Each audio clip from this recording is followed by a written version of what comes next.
Hello, everyone, and welcome. I'm Grace Hatfield from EHS Daily Advisor, and thank you for tuning into today's episode of Faces of EHS. This is a segment where we feature environmental health and safety professionals and highlight their journeys and hear their thoughts about EHS trends and issues. So today we are joined by Dr. Tim Ludwig, who works as an author for safetydoc.com, and he is also a professor at Appalachian State University. So hi, Tim. How are you today? Hey, Grace. Happy January to you and all the Yeah. listeners out there. hmm I'm sure it's getting cold up where you are. We had 16 inches of snow up here in the mountains of North Carolina, so Yeah. certainly safe shoveling behaviors were a big part of last week's events. Yeah, for sure. I'm coming from Houston, so it's definitely not as cold. It's still, only like 45 degrees here. So, um, Boo-hoo, boo-hoo. yeah. Okay, well, can you tell us a little bit about your position at Safety Doc or as a Hmm? professor, and just, give us a little bit about your job? Absolutely. Yeah, appreciate the opportunity and really Mhm. enjoy reading EHS and what you do there. Let's see.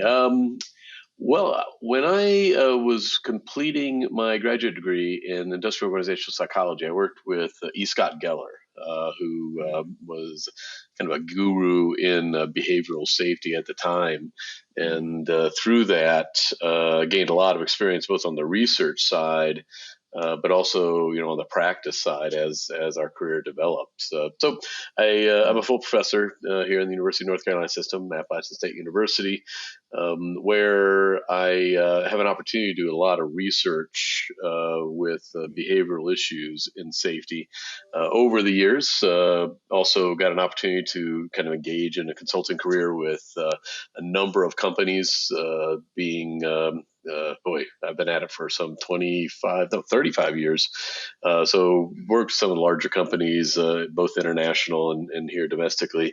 And the cool thing about being a professor doing research is that I don't have like a can of beans to sell or anything like that. I can go and listen to a really interesting issue that they may have in safety, hypos, process safety, quality, leadership, and things like that, and work with their teams to develop behavioral solutions. So I guess my career is fundamentally working and kind of customizing things with some larger companies, especially in oil and gas and mining and construction and all those areas where safety is kind of paramount to the type of work. So the work I do here at Appalachian State is in the research that we're currently doing is looking at safety analytics. So I have a couple colleagues who are analytic geeks, and they talk about big data and analytics, and they're doing a lot of work in education and the like. And with all the contacts that I made over the years with some of these larger companies, international companies, they certainly have a lot of data, right? They got a lot of near miss data and minor injury data, incident data, all kinds of observation audits and all that kind of stuff. And we're currently got a grant with the federal government to mine all this data, if you will, work with the subject matter experts there in these companies, and try to find some safety truths as we go through it. A friend of mine, Chuck Pettinger, has been doing that for many years. So I guess I drank a little bit of that Kool-Aid as well. So Mhm. yeah, the career's developed, and I think it's just kind of awesome where this all ended up. I remember when I started kind of the safety consultancy along with the research and academic work I do. And at the research, I always thought safety is kind of like an applied laboratory to test the kind of behavioral things that I wanted to look at, from a Mhm. scholarly perspective. And then when I started, working with crews of folks out there on the front line, engaging in hazards and working with each other to reduce at-risk behavior, I remember being up in Newfoundland. Out, we did a whole workshop with their team of frontline workers that worked out on a floating refinery out where the Titanic sunk. So these Oh, guys are, wow. they're out there spending 3 weeks on this big, huge barge, which is a floating refinery, and had an opportunity to spend the day with them. Then we all went out, had had dinner and had drinks and stuff. And I remember walking back to my hotel and calling Scott Geller and saying, I finally get it. This is a mission driven kind of thing. It's not just a researchy intellectual thing. This is important stuff. So I Yeah. drank the Kool-Aid about 15 years ago, and I've been going full force ever since. Awesome. Well, you actually answered my next question, which was going to be, how did you get your start? So, that's amazing. That the Titanic. Wow, that's crazy. Um, so I guess to jump to the next thing, what is your best mistake and what did you learn from it? Oh, my best mistake. Wow, that's a great question, Grace.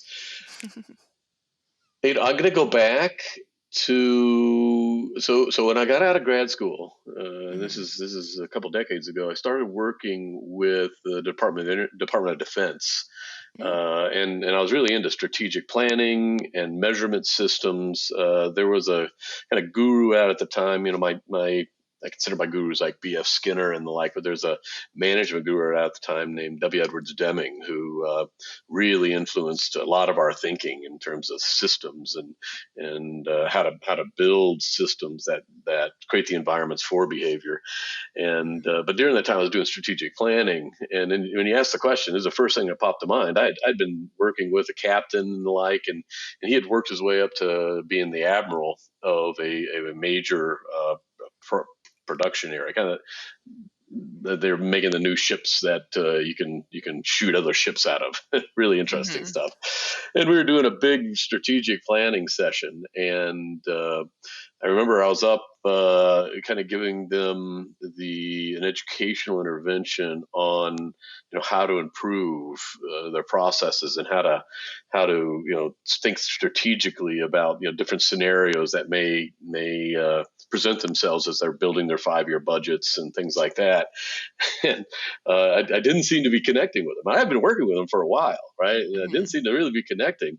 And the admiral came over and kind of pulled me aside and he goes, "You use too many large words. Try to keep it below 3 syllables." So, as an mhm, educator, I guess I think of myself as an educator, both at the university and as I do keynotes and things like that. And I used to write in very scholarly terms and try to impress myself and things like that. And I finally realized that I teach all the time and I bring the material to the level of the student, and I was fairly successful at it. I had a lot of years of preparation and practice at it. And so it's very much the same when you're out and you're working with business leaders or you're working with frontline employees. The brain learns through stories, and instead of kind of coming at it and try to describe some theoretical constructs of some principles and behavior, you mhm. get across by telling stories. And Yeah, so the things I write in safetydoc.com, the blogs and the like, very storytelling. My book Dysfunctional Practice is just a series of stories. When I do keynotes, it's just stories. And I guess I appreciate that admiral coming and saying, yeah, hey, listen, dude, why don't you make it in yeah. terms that we can understand, and have to call him up and tell him thank you. Yeah, and I find that very inspiring because that's kind of what we're trying to do here with Faces of EHS is we're trying to tell y'all stories, in the EHS world, because it's super important. So, my next question is, what is your favorite and least favorite part of working in the industry, and would you change anything? Well, my favorite part, without hesitation, is working with the front line. Hmm. That's where the risks are taken, and that's where all the wisdom is. When you work with leaders or managers, safety pros, and they've kind of run into a wall in terms of their effectiveness or what the next step is or how to get out the plateau or any of Hmm. those themes. The answer is always hanging out with the front line. They Hmm. know if you learn how to ask them and you give them a safe environment to talk, Hmm. and without hesitation, every time I have an opportunity to go and interview frontline folks or maybe work with behavioral safety teams, which are kind of employee led and designed, you see the energy and the commitment and the compassion there, of course, in these Hmm. individuals. But you also learn something every single time that kind of disrupts maybe the way you're approaching it, and Mhm. to add some flavor to that.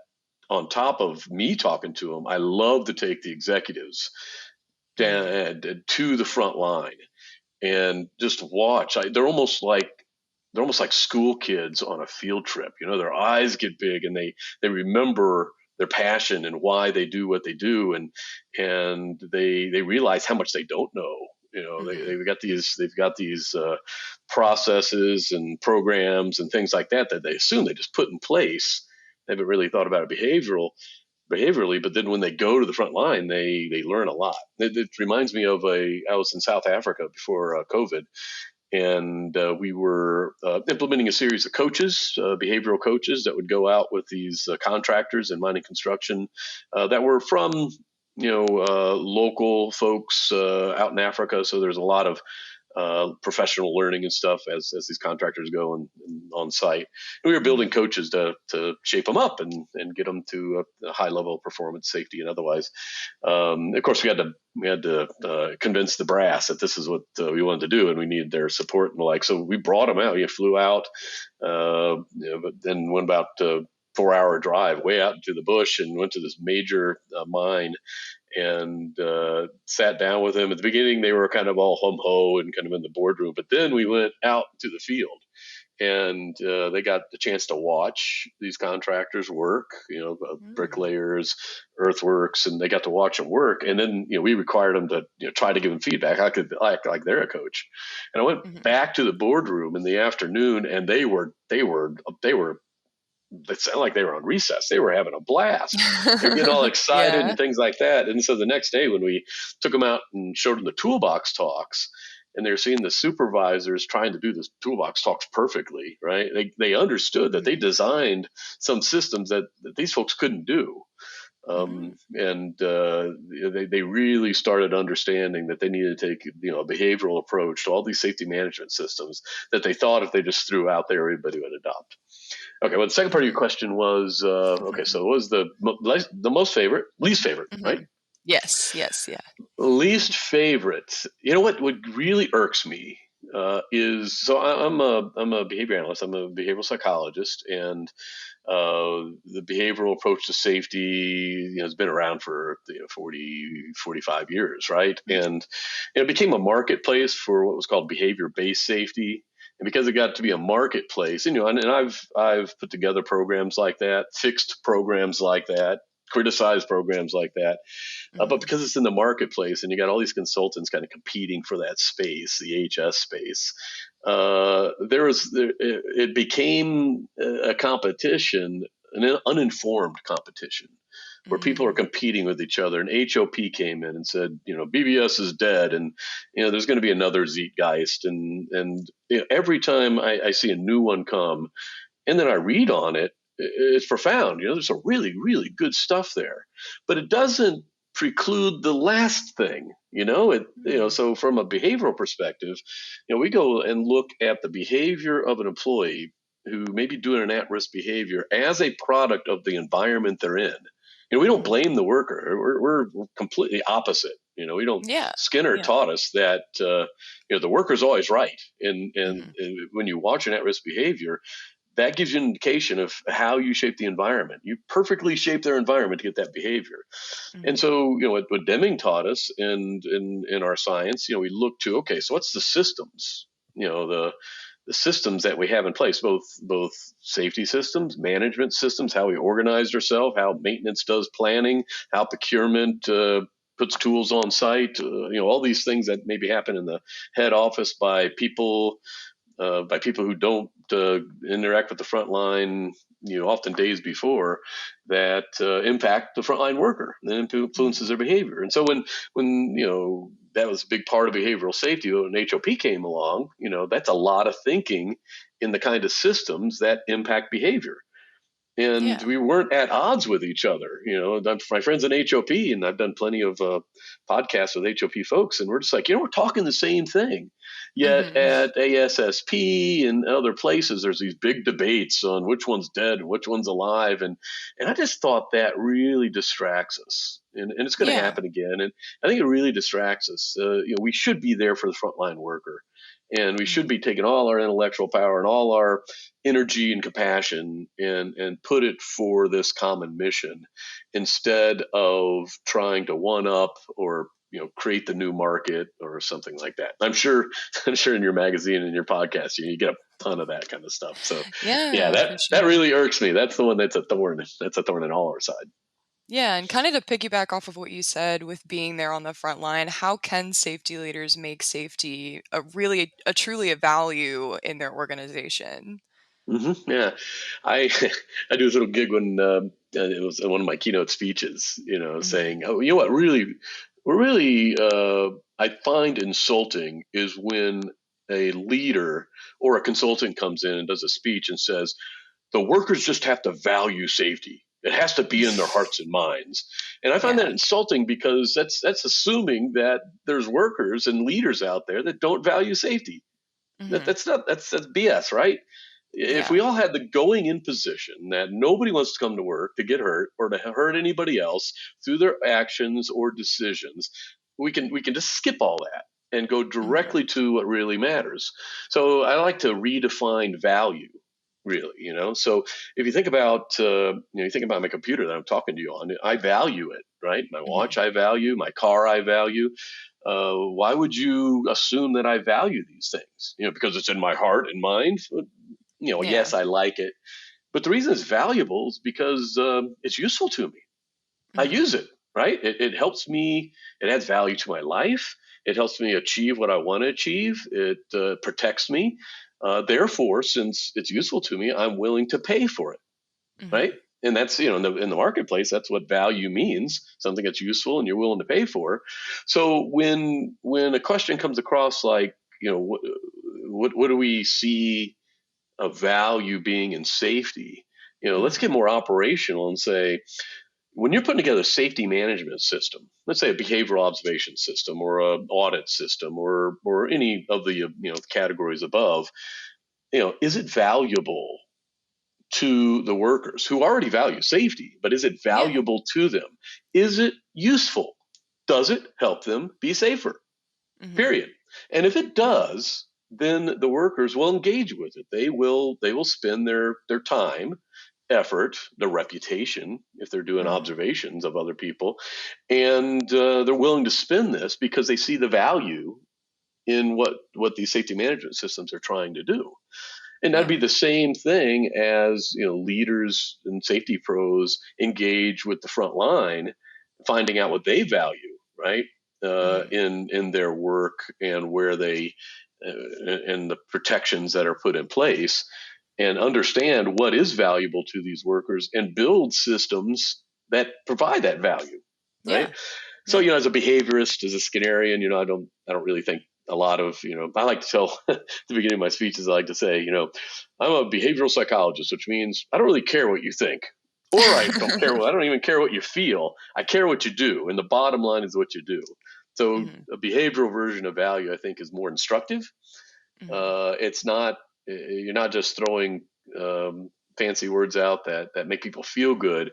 You're actually considering value as a way of helping people be safer, as opposed Hmm. to coming up with some fiction about what's happening in somebody's mind, which is already there. It's already Yeah. there. People already value Absolutely. safety.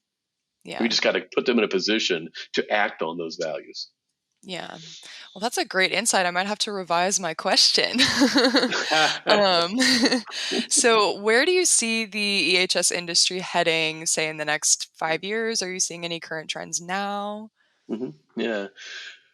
Yeah, so I do an annual safety summit here at Mhm. Appalachian State, where we try to address kind of like what's the next phase in like behavioral safety. Obviously, the Mhm. professional safety, focusing around hazards and energies and physics and chemistry, as well as other things like analytics, like we spoke of earlier. Those things are all starting to grow as we see more of a systemic approach to EHS. And a friend of mine who is an editor, always kind of asking people, what is the future of EHS? And so it's a good question. I think, where I'm seeing, at least in my sphere, is a couple things. First of all, COVID Mhm. is changing the way we work, the way we approach health and Mhm. wellness in the workplace. So I work with a not for profit called the Cambridge Center for Behavioral Studies. Its mission is to apply behavior science in all its forms to reduce human suffering, and that can be in autism clinics, that can be in schools and policing. We have a lot of colleagues out there doing a lot of things, but my commission goes around and accredits the best in practice behavioral safety programs in the world. So we got about 23 of them. And one of them is a company called Costain. They're a general major civil contractor over in England. They're building the trains and the nuclear facilities for their country. And part of the commission is to go and accredit that their behavioral programs are the best in the world, right? But kind of the method behind the madness is folks like me and my colleagues in the commission get to go see the innovations that they're doing.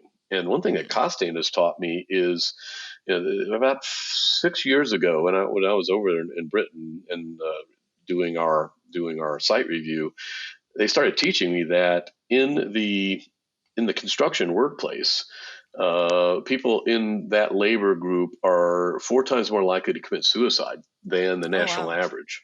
And they considered they took responsibility for that in their supply chain, in their contractor base, and built a fairly large program, at one of which included like mental health first aid, where frontline Mhm. supervisors and managers and project managers had who had maybe worked through their own mental health issues would be very vocal about it and opened up the conversation. And so if you're having a bad day, you're having marital problems, or maybe Mhm. suffering from anxiety or depression or something like that, or you knew somebody in your work group that perhaps you could go to this person, and it was a safe space to have that conversation. Of course, they could Mhm. refer you and they keep their eye on you and stuff like that. So, wow, that was a slap in the face. I mean, Yeah. for me, is a big blind spot. Here's a behavioral approach to wellness as a critical issue in their industry, and so you start seeing more and more of wellness being, you have HSE or Chi or whatever, and you got health in there. It's kind of like making sure we're not poisoning people with our Yeah. fumes. They're expanding that notion to wellness, and I think the concept of total wellness and the like, you start seeing the connection between safety and these wellness issues. 'Cause Mhm. kind of the baseline of when you go to work, your ability to pay attention, your willingness to help somebody else and actively care. I think there's a lot to having a bedrock wellness program, Mhm. which I think other safety programs can really surge from. Other answers to your question, I think, are analytics. I think we're having struggling in our safety analytics research. There's some out there, a company called Predictive Solutions, where Chuck Pettinger, if you haven't interviewed him, definitely do it. He's been looking at analytics and behavioral observation for many years, and has been really productive in finding some really cool safety truths. But and there's a number of articles out in the construction industry where they've taken big data and been able to find patterns in scheduling and overtime Mhm. and emergency maintenance and stuff like that. But we're working with three of the larger companies in the world and gathering all their data. And while I'd like to say analytics is kind of the next gen, we're finding out companies just aren't ready yet. They just don't have the Mm. discipline around their measurement systems. Common platform, common database, uh, operational definitions. The kind of things that can allow you to take all the data across an enterprise and put it in one bucket and Mhm. start making correlations and eventually modeling some of the things that be predictive of safety incidents. And I think there's a lot of work to do. So next gen, maybe next gen, but I think Mhm. the world is going to more electronic formats or more electronic data collection, which will allow that. And certainly in my colleagues' fields, there is a lot of utility to these analytic issues that are coming out. But I Mhm. still think I still think behavioral safety has a lot to contribute in all Yeah. these fields, in wellness and in analytics. And the reason I'm involved with it, because there's a lot of behavioral data that's quite predictive, but also Mhm. in the growing zeitgeist of what does it mean to be a safety leader, Mhm. manage safety, and there will always be the place for engaging the frontline worker. Yeah, absolutely. And we kind of at EHS Daily Advisor, we always talk about safety culture, right, as Mhm. a value. So I guess, what are your thoughts on safety culture and how do you think it'll look in the future? All right, you're asking a behaviorist again. So we already Yeah. had that discussion about value, right? So it's got to be Mhm. useful. It's got to be useful. Culture, I'm a psychologist, so I got trained in dealing with words that don't mean anything. We call them Mhm. in our science and psychology, we call them constructs. Like Yeah. love and empathy and you know and other I could go on. Yeah. All these constructs in psychology. We call them constructs because we just made it. We came up with a word and a definition to try to explain this covert feeling, thought, phenomena. And so I'm quite practiced in being familiar and comfortable with words that don't mean anything. And Mhm. culture is one of them, right? Yeah. And culture I've never ever been comfortable with. I've Really? seen the definitions. Shared beliefs and values. You've already talked about value, right? Mhm. Going above and beyond what you're doing when nobody's watching. And when you have multiple definitions of something, that means we don't really know what it is. And Yeah. I'll do this gig with leaders going, you believe safety culture is going to make a big difference? And they're like, yeah. And I'm like, okay, what is it? You Mhm. just don't know. They don't know. Admit it. You don't know. Yeah. Otherwise, you'd be doing something. And the thing is, it's like a touchy feely, value laden concept that if we just had it, and I don't know what it is, but I'll know it when I see it. And if we just Mhm. had it, it'll make a big difference because I've seen other plants, I've seen other sites where everybody's engaged with each other and they seem to share something and they're looking out for each other and it's good. It really reduces injuries. Mhm. So I write in my book, let's come up with a different definition for culture, a behavioral Mhm. definition. That one. So from a behavioral standpoint, we want to identify something we could see, we can observe people do, right, Mhm. and we can measure.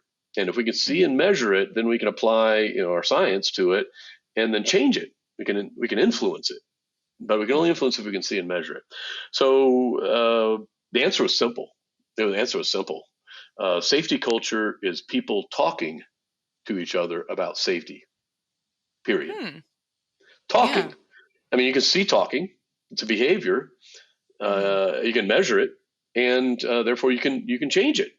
Yeah. It's not so when an employee stops what they're doing and coaches another employee about a risk that they're taking, does that help Mhm. safety? Yeah. What's happening? Talking.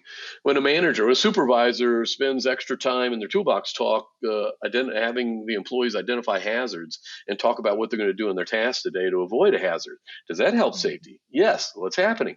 Talking. When a Mhm. leader, CEO of a company, when she decides on making a budget decision, stops before making a decision, asks people what the safety implications are of that budget decision. What's happening? Talking. That helps. And so how do you get shared values and beliefs if there's such a things as those? It's people talking to each other. Now Yeah. keep in mind that talking could create a negative safety culture too.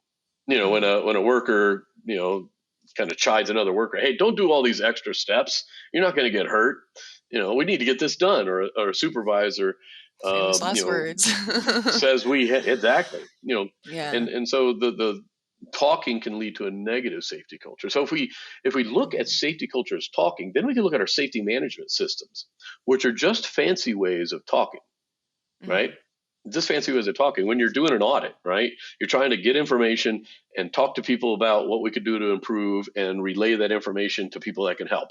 That's just a fancy form of talking. Our toolbox talks, the beginning of shift talks, our behavioral observations. These are all ways, standardized and otherwise, of talking, right? And so Mhm. if we kind of get away from this mystical notion of culture and get at what it really is, we can design our workplaces, our safety management systems, and our relationships to encourage, to reinforce talking. Yeah. And many, many different ways of doing it. And I'll guarantee you, because I've done it many, many, many times over my career, Hmm. you invest and you're successful at reinforcing systems that get frontline leaders, frontline to talk to each other and to talk to management, and having this milieu of people talking to each other, you will create that culture that you're looking for. Awesome. All right, so kind of to pivot back to you specifically, what are you most proud of, whether in your life or your career or? Oh boy. Well, these are tough questions. You're really good. Thank you. What a, what am I most proud of? Beyond family and the kind of world that close friends and loved ones provide. Beyond Mhm, that, I think in my professional career, I look back at the faces of those folks who were out drinking with that were on the floating refinery up in Newfoundland. I look at the faces of the contractors and my coaches down in South Africa as they mhm, discover they can have conversations about safety without being threatened and without being chided. They can use reinforcement. Refinery workers who are on our accredited behavioral safety teams, when we go and we award them, saying you're one of the best in practice behavioral safety programs ever, and thank you for teaching us how to do it. And the pride in their eyes, the frontline worker who disagrees, and is mhm, really upset with the situation that they're in, and blame management for it, and the passion in their eyes, even though they're stuck, the passion in their eyes. So proudest moment, I guess it's taking pride in other people, right? Taking pride in the success and the mhm, and the compassion and the what would you call it, the spirit of the frontline worker. And I guess to bring it back to things I've done is working with these workers and equipping them with the tools and the communication styles, as well as the process to integrate what they're doing into the company's safety management systems. mhm, And those moments, right, where you got this collegiality and a team that is ready to go out and do it. The mhm, seeing the energy in that, uh, even though of course the injuries and the reduction in injuries and the growth of their system, kind of lags that. And of course, I'm very proud of those successes. mhm. But I think just having spending time with a team and just seeing that energy, that's that. That's Oh, you got awesome. me all Yeah. got me all excited today. Look at this. I'm glad. And then my final question is, do you have any advice for people entering the EHS world, entering the profession? Yeah. Um, some of my favorite people in this career are those folks who dedicated their career and their life really Mhm, to reducing injury, reducing human suffering. Kind of like our mission in the Cambridge Center. And as you met many, many, many of these folks, you see they come from everywhere, so many different backgrounds. Some from the front line, mhm, some from personal injury or an injury of a family member, which really changed their perspective. Others from kind of an academic perspective, kind of coming at it from the physics and chemistry, if you will.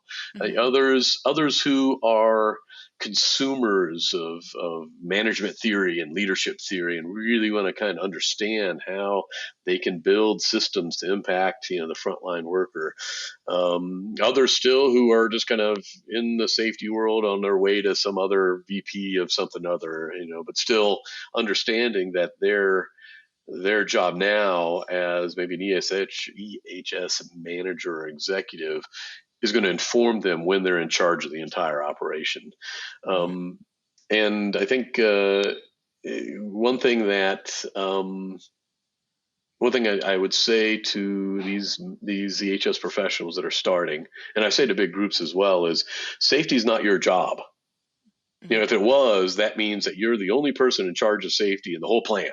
or the whole, whatever your sphere of influence is, and if everybody thinks safety is your job, then when an issue comes up, they're all going to look to you, right? And as Mhm. smart as you are, there is no way that you can identify all the different things that are going to hurt somebody.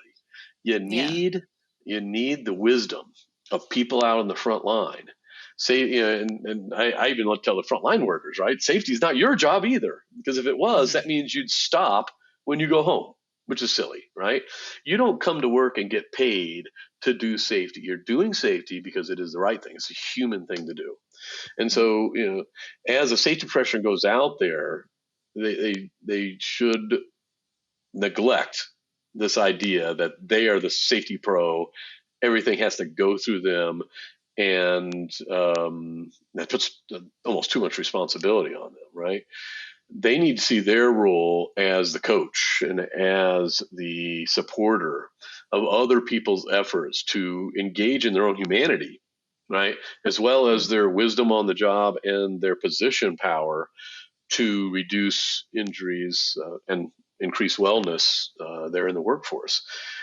So most of the folks who I talk to that are kind of beginning EHS folks and this next gen of folks, I think they Mhm. get that. I think they understand that. Even though they may have gotten a master's degree or something, they learned all the technical stuff, and most of the times they're interacting with PPE vendors Mhm. but I think if they want a seat at the boardroom table, instead of just being the person who does the safety talk at the beginning of a management meeting, or trying just to manage those kind of things, instead of like being the person, right?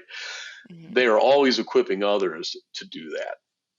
And so, to get a place at the boardroom, they become not only experts in safety, health, and wellness, they become experts in employee engagement Yeah. and applying behavioral science and HOP and other things, not only to safety but also to the other challenges of the company, other opportunities of the company, because the behaviors that are involved in maintaining a safe workplace, the Mhm. systems involved in maintaining a safe workplace as well, are the same source of excellence that is going to impact the quality, production, a preferred place to work, satisfaction and the like.